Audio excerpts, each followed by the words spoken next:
अस्सलाम वालेकुम नाज़रीन, मैं हूं लंदन से अमजद चौधरी। नाज़रीन, आनी तरमीम के ऊपर तो बात करेंगे कि इस वक्त क्या सूरत हाल है। कुछ देर बाद जो है वो जो आइनी कमेटी बनी हुई है उसका इजलास भी होने वाला है, जिसमें PTI के बारे में बताया जा रहा है कि वो शमूलियत नहीं करेंगे। वो कहते हैं बहुत देर कर दी मेहरबां आते आते, इसके ऊपर बात करते हैं। लेकिन सबसे पहले हम बात करेंगे कि ये जो इमरान खान की मेडिकल रिपोर्ट शाया की गई और फिर वो सारा मामला और उसके ऊपर जो PTI के चेयरमैन है वो जो क्रेडिट लेना चाह रहे थे, इस वक्त सोशल मीडिया के ऊपर उनकी लेदे हो रही है और लोग कह रहे हैं कि ये लोग कॉम्प्रोमाइज़ हैं। अब कॉम्प्रोमाइज़ में बहुत सारी चीज़ें आ जाती हैं। कुछ लोग तो इसमें गद्दारी का फतवा दे रहे हैं, लेकिन चलें आप गद्दार नहीं भी हैं, लेकिन आप शायद किसी जिसे कहते हैं इन गुड जेस्चर या आपको कोई गोली दी गई है एस्टेब्लिशमेंट की तरफ से तो आप उसके नज़रिए के मुताबिक चल रहे हैं। लेकिन फिर भी आप को जो कहा गया था, कम से कम अगर इमरान खान के जो अपने मालिक थे उनके साथ मुलाकात करा दी जाती तब भी आपकी थोड़ी इज्जत रह जाती। तो अब लोगों का भड़कना या लोगों का आपके ऊपर उंगली उठाना जो है वो जायज़ है। वो एक लतीफ़ा है, मैं वो पूरा तो नहीं सुना सकता। जिन लोगों ने सुना होगा उनको समझ आ जाएगी कि वो एक मरासी जो जिसकी ड्यूटी थी कि चौधरी के बेटे की शादी पे सबको बुलाना है, तो उसने सबको बुला लिया, वो खुद भी आया। तो अब वो जब खाना खाने का टाइम आया तो उसको सिर्फ थोड़े से चावल और शोरबा दे दिया गया और बाकी लोग जो है वो मुर्गे मुसल्लम जो है वो खा रहे थे, गोश्त खा रहे थे। तो बहुत दफ़ा उसने मांगा, जब नहीं मिला तो तंग आके उसने अपनी धोती उठा दी चौधरी के सामने। अब यहाँ तक ही मैं आपको सुना सकता हूँ। यही हिसाब है इस वक्त। ये जो चेयरमैन साहब ने ट्वीट किया और मुबारकबाद दी और उसके ऊपर उनको जवाब में मुबारकबाद जो है वो ख्वाजा आसिफ जो है वो दे रहे हैं। तो फिर ये धोती उठाने वाली बात है, इसमें कामयाबी कोई नहीं है। अलबत्ता मौलाना फजलुर रहमान पे आते हैं कि मौलाना फजलुर रहमान की कल जो प्रेस कॉन्फ्रेंस हुई या एक मुश्तरका प्रेस कॉन्फ्रेंस थी बिलावल भुट्टो के साथ, उसके अंदर भी बहुत बातें हो रही हैं। कुछ लोग कह रहे हैं कि मौलाना जो है वो यू टर्न कर गए और मौलाना ने धोखा दे दिया। अभी चीज़ें जो हैं वो अनफोल्ड नहीं हुई हैं। आज मौलाना साहब की नवाज शरीफ साहब के साथ खाने के ऊपर मुलाकात है, जहां आसिफ अली जरदारी भी आ रहे हैं। तो देखते हैं कि ये ऊँट किस तरफ किस करवट बैठता है।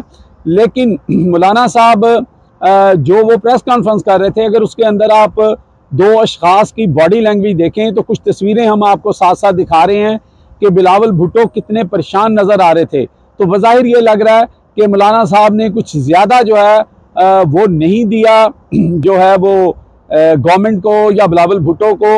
अब आज नवाज शरीफ साहब के साथ भी उनकी मीटिंग है इसी बारे में, लेकिन नवाज शरीफ या नून लीग के हाथ में तो है ही कुछ नहीं ना, क्योंकि अगर बिलावल भुट्टो एग्री कर जाते हैं तो इनकी तो फिर वो कहते हैं इनकी तो कोई औकात ही नहीं है, क्योंकि इनकी गवर्नमेंट तो खुद पीपल्स पार्टी की वजह से चल रही है।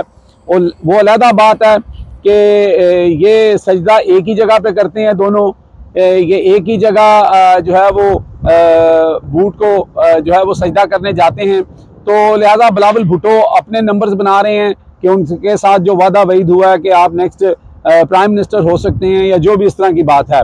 लेकिन PTI का जो किरदार है वो हम थोड़ा सा इसके ऊपर तजिया इस लिहाज से कर लेते हैं कि ये जो इस वक्त अली मीन गंडापुर हैं, उसके बाद जो चेयरमैन PTI हैं, उसके बाद इनकी जो एपेक्स कमेटी है, अगर ये चलें जी, इनके ऊपर हम इस तरह की तनकीद नहीं करते कि ये गद्दार हैं या नहीं है। एक बात तो मैं आपको बता दूं कि जिस दिन भी इमरान खान से मुलाकात किसी की होगी या इमरान खान बात करने के उनको इजाज़त होगी या उनसे मुलाकात होगी सहाफ़ियों की या वकला की, तो मैं आपको बता दूं कि ये दोनों अशखास जो हैं वो अपनी सीटों पे नहीं रहेंगे। अगर ये आईनी तरमीम हो गई और अगर ये ना हो सकी और इन्होंने कोई बैक डोर के ऊपर इस तरह की पॉलिसी बनाई हुई है और अपने MNAs और सेनेटर्स को इन्होंने रोके रखा, तो फिर इनकी बचत हो सकती है। फिर इनका ये नज़रिया जो है वो जो ये ज़ीरो बने हुए हैं ये हीरो भी बन सकते हैं।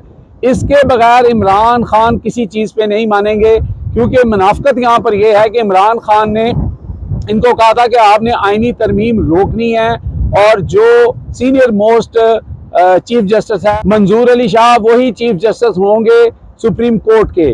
और इन्होंने क्या किया कि एक कमेटी बनी, जो हमला हुआ था पार्लिमान के ऊपर और वहाँ से पार्लियामेंटेरियन को गिरफ्तार किया गया था, उसकी कमेटी बनी थी। उस कमेटी की आड़ में ये जाके जो मुसद्दा बना हुआ है या जो वहां पर आईनी तरमीम की कमेटी है उसमें जाके बैठना शुरू हो गए। भाई आपको किसने इजाजत दी थी? ये वो जिस शख्स ने 15 महीने से जो है वो जेल के अंदर वो बंदा सड़ रहा है, उसने तो आपको कहा था कि आपने इसको रोकना है और ये एहतजाज नहीं रुकना चाहिए। फिर आप कहते हैं कि सोशल मीडिया के ऊपर हमारे खिलाफ प्रोपेगेंडा होता है। आप जो कर रहे हैं वो अंधे को भी नजर आ रहा है। और इस वक्त अवाम जो है, चाहे वो खैबर पख्तूनख्वा की हो, चाहे पंजाब की हो, सिंध की हो, बलूचिस्तान की हो, वो दिन दूर नहीं है कि अगर ये लोग जिस तरह, चाहे इनके साथ धोखा हो रहा है लेकिन उस वक्त कोई नहीं मानेगा और इनकी कोई नहीं सुनेगा कि जी हमारे साथ तो ये कहा गया था तो ये हो गया।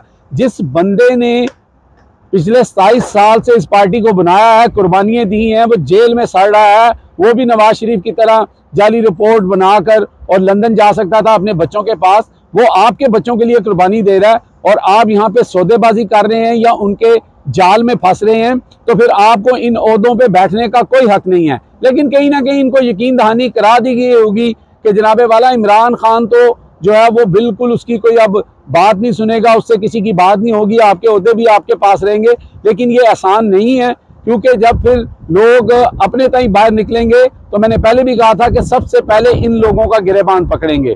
अब तक के लिए इतने ही। देखते रहे मेरा channel hitlist by Amjad Chaudhary.